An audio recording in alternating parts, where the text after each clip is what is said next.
Hi hello student, hello everyone, কেমন আছো প্রত্যেকে? আই হোপ প্রত্যেকে ভালো আছো। তো স্টুডেন্ট, আজকে ক্লাসে বেসিক্যালি আমরা যে প্র্যাকটিক্যালটা করবো, বেসিক্যালি এটা প্র্যাকটিক্যাল বলবো না, আমি এক্সপেরিমেন্ট বলবো, বিকজ অফ এটা কিন্তু আমার কাছে ফার্স্ট টাইম। তো রেজাল্ট কি হবে আমি নিজেও জানি না, বাট একটা অ্যাজাম্পশন করা যেতে পারে যে কি রেজাল্ট আসতে পারে। তো যাই হোক, আগে আমি পুরো সেটআপটা তোমাদের একটু বলে দিই আজকে কি কি নিয়েছি আমি। তো একদম প্রথমে যেটা আছে এখানে সাদা হচ্ছে, দেখতে পাচ্ছ, এটা অ্যাকচুয়ালি সলিড আকারে থাকে। এটা অনেকটাই যেহেতু মানে খোলা বাতাসে রাখা ছিল, তাই এটা কিছুটা জল হচ্ছে এর মধ্যে তৈরি হয়েছে, ঠিক আছে। তো এটা হচ্ছে আমাদের তীব্র ক্ষার এবং এর সংকেত হচ্ছে NaOH, যেটাকে আমরা সোডিয়াম হাইড্রোক্সাইড বলি। ওকে, আর এখানে আমরা নিয়ে নিচ্ছি একটা ডিম, এবং ডিমের উপরে তোমরা প্রত্যেকেই জানো একটা হচ্ছে সাদা সেল থাকে, একটা খোলক থাকে, যেটা বেসিক্যালি ক্যালসিয়াম কার্বনেট দ্বারা তৈরি থাকে। এখানে বেসিক্যালি আমাদের যেটা অ্যাজাম্পশন সেটা হচ্ছে তীব্র ক্ষার বা তীব্র অ্যাসিডের মধ্যে এই ধরনের কোনো কিছু দিলে সেটা পুরোটা ডিজলভ হয়ে যায়। তো এখানে আমরা অ্যাসিডে এরকম হয় আমাদের জানা আছে, আমরা প্র্যাকটিক্যাল করিনি, বাট এখানেও তীব্র ক্ষার যেহেতু আমরা নিয়েছি, তো এটাতেও কিন্তু সেরকম কিছু একটা রেজাল্ট আসতে পারে। তো সেটাই আমরা আজকে হচ্ছে এক্সপেরিমেন্ট করে দেখবো। ওকে,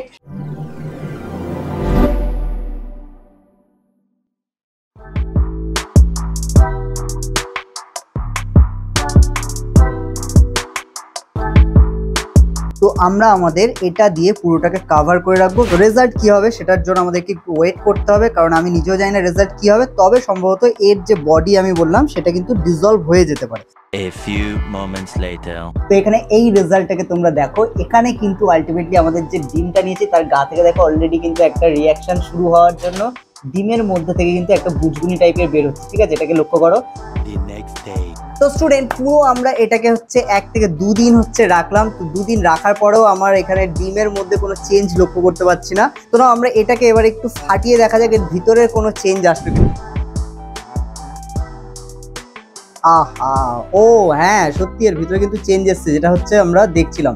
দেখো অ্যাকচুয়ালি কিন্তু এর ভিতরে যে কুসুম থাকে তার কিন্তু নর্মাল কন্ডিশনে নেই, এবং মানে এটা হচ্ছে আমাদের হোয়াইট পার্ট, যেটা তোমরা দেখতে পাচ্ছ এখানে লাইক হচ্ছে ওয়াইন মতো হচ্ছে একটা সলিউশন দেখা যাচ্ছে এখানে, দেখতে পাচ্ছ তোমরা। এবং এর যে খোলক সেটা কিন্তু বেসিক্যালি একদম উপর থেকেই ফেটে গেছে খুব সুন্দর একটা আকৃতি করে, কিন্তু হোয়াইট পার্টটা কি হয়েছে এটা একটু আমাদের দেখতে হবে। তো আমরা কাজ করি, এটাকে আরেকটুখানি ফাটিয়ে নিই। এই দিকটা পুরো হচ্ছে হোয়াইট পার্টটা চলে এসেছিল, মানে হোয়াইট না, ইয়েলো পার্ট যেটা, সেটা এই দিকে চলে এসেছে এবং জমে গেছে, ঠিক আছে। চেঞ্জটা দেখো, তোমাকে চেঞ্জটা দেখাই। হ্যাঁ, এই দেখো, দেখতে পাচ্ছ, এই দেখো কেকের মতো হয়ে গেছে পুরো ব্যাপারটা, লক্ষ্য করো। এখানে শুধু হোয়াইট পার্ট এবং হচ্ছে মানে ইয়েলো পার্ট দুটো মিক্স হয়ে কিন্তু এটা হয়েছে, জাস্ট হচ্ছে এটাকে লক্ষ্য করো। এই দেখো কেকের মতো আমি এটাকে কিন্তু কাটতে পারছি। অ্যাকচুয়ালি দেখো বাইরে থেকে এর যে খোলক, যেটা অ্যাকচুয়ালি ক্যালসিয়াম কার্বনেট দিয়ে তৈরি, বা ক্যালসিয়ামের সাথে আরো অন্যান্য হচ্ছে মানে কম্পোনেন্ট থাকে, কিন্তু সেগুলোতে চেঞ্জ না হলেও ভিতর থেকে দেখো ডিমটা কিন্তু টোটালি চেঞ্জ হয়ে গেছে। দেখতে পাচ্ছ এর কুসুমটা কি হয়ে গেছে। তো এইটা কিন্তু অ্যাকচুয়াল হচ্ছে রেজাল্ট এসছে। তো আই হোপ রেজাল্টটা আমিও এক্সপেক্ট করিনি যে এরকম কিছু হবে, বাট হচ্ছে দেখো এটা অনেকটা সেই গ্রিজ যেরকম মোটা হয় সেরকম হয়ে গেছে। দেখো এটাকে আমি হচ্ছে হাতে নিলে এটাকে কিরকম লাগছে দেখো, ঠিক আছে।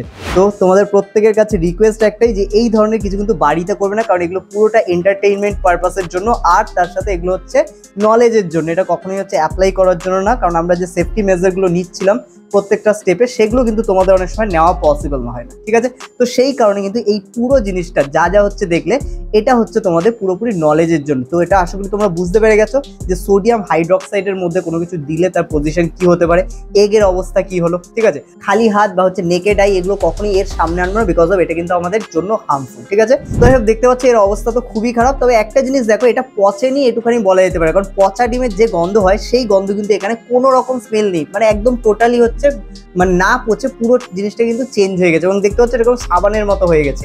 জানি না এটা সাবানের মতো ইউজ করা যাবে কিনা, কারণ সাবান যেরকম মানে তোমার খুব স্লিপ হয়, এটাও কিন্তু ঠিক সেরকম স্লিপ হয়ে গেছে, ঠিক আছে, ভীষণই স্লিপ হয়ে গেছে এটা, ঠিক আছে। এখন খুব ভালো লাগছে, মোটামুটি সাবানের মতোই লাগছে। যাই হোক, চলো আজকে আমরা মোটামুটি যা দেখার মানে যেটা এক্সপেক্ট করছিলাম সেটা হয়নি, কিন্তু যেটা এক্সপেক্ট করিনি সেটা হয়ে গেছে, ঠিক আছে। ভিতরের অবস্থা বা ভিতরের কন্ডিশন যেটা, সেটা চেঞ্জ হয়ে গেছে। ওকে, তো এটা আমাদের বলতে পারো একটা আনসাকসেসফুল প্র্যাকটিক্যাল, বা বলতে পারো একটা মানে এক্সপেক্টেড যেটা ছিল সেটা আসলে আনএক্সপেক্টেড একটা রেজাল্ট এসছে। যাই হোক, এটাই হচ্ছে এক্সপেরিমেন্ট। তো সেই কারণে হচ্ছে এই ধরনের যদি এক্সপেরিমেন্ট তোমরা দেখতে চাও, অবশ্যই বিপি এক্সপেরিমেন্ট তোমরা সাবস্ক্রাইব করে রাখো, বিকজ এই ধরনের প্র্যাকটিক্যাল আমরা হচ্ছে আপলোড করি। আর তোমাদেরও যদি কোনো কিছু দেখার থাকে, কোনো কিছু জানার থাকে প্র্যাকটিক্যালের থ্রুতে, সেটাও তোমরা কমেন্ট করে জানাতে পারো, ঠিক আছে।